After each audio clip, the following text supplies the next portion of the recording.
Hello everyone, আসসালামু আলাইকুম। আজকে আমি খুব সহজেই নতুন আলু দিয়ে হাঁসের মাংস রান্না করে দেখাবো। প্রথমেই লবণ দিয়ে নিলাম, 4 টেবিল চামচ পেঁয়াজ বাটা দিয়ে নিলাম, 2 টেবিল চামচ দিয়ে নিলাম রসুন বাটা, 1 টেবিল চামচ আদা বাটা, 1 টেবিল চামচ জিরা বাটা, 3 টেবিল চামচ হলুদ গুঁড়ো, 2 টেবিল চামচ মরিচ গুঁড়ো। আপনারা আপনাদের স্বাদ মতো মরিচ গুঁড়ো দিয়ে নেবেন। 4টা কাঁচামরিচ দিয়ে নিলাম। পরিমাণ মতো তেল দিয়ে নিব। আজকে আমরা যে হাঁসটা রান্না করছি এই হাঁসটায় অনেক তেল ছিল, তাই আমরা পরিমাণ মতো তেল দিয়ে নিলাম। আপনারা আপনাদের পরিমাণ মতো তেল দিয়ে নেবেন। ভালোভাবে মাখিয়ে হাঁসটাকে রান্না করার জন্য চুলাতে দিলাম। অনেকেই হাঁসের মাংস খেতে চান না, কিন্তু আজকে আমার এই হাতে মাখা হাঁসের মাংসটা খেলে সবার কাছে ভালো লাগবে।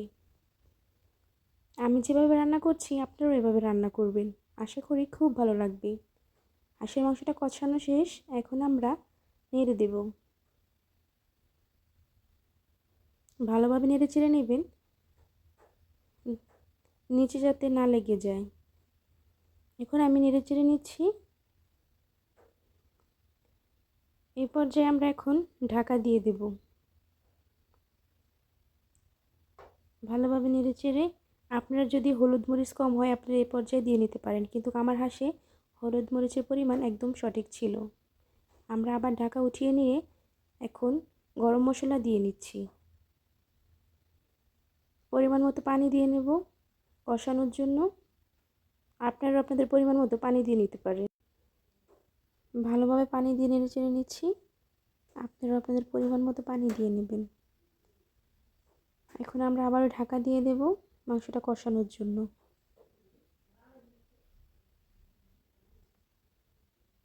এখন আমরা আবার ঢাকাটা উঠিয়ে মাংসটা নেড়ে চেড়ে নিচ্ছি। নতুন আলু ছিল তাই আমি নতুন আলু দিয়ে দিলাম। আপনারা নতুন আলু দিতে পারেন। নতুন আলু হাঁসের মাংসের সাথে দিলে অনেক ভালো লাগে, আর যদি হয় সেটা শীতের সিজনের নতুন আলু। ভালোভাবে নেড়ে চেড়ে আমরা এই পর্যায়ে ঢাকা দিয়ে নেব। এই পর্যায়ে আমরা ঢাকনাটা উঠিয়ে নিচ্ছি। যেহেতু নতুন আলু সিদ্ধ হতে সময় লাগে না, আমরা নেড়ে চেড়ে নামিয়ে নেব। ভালোভাবে নেড়ে চেড়ে নিচ্ছি। যারা ফেস থেকে আমার ভিডিওটা দেখছেন ফলো করে দেবেন, ইউটিউব থেকে দেখলে সাবস্ক্রাইব করে দেখবেন। এতক্ষণ পর্যন্ত আমার ভিডিওটি দেখার জন্য অসংখ্য ধন্যবাদ।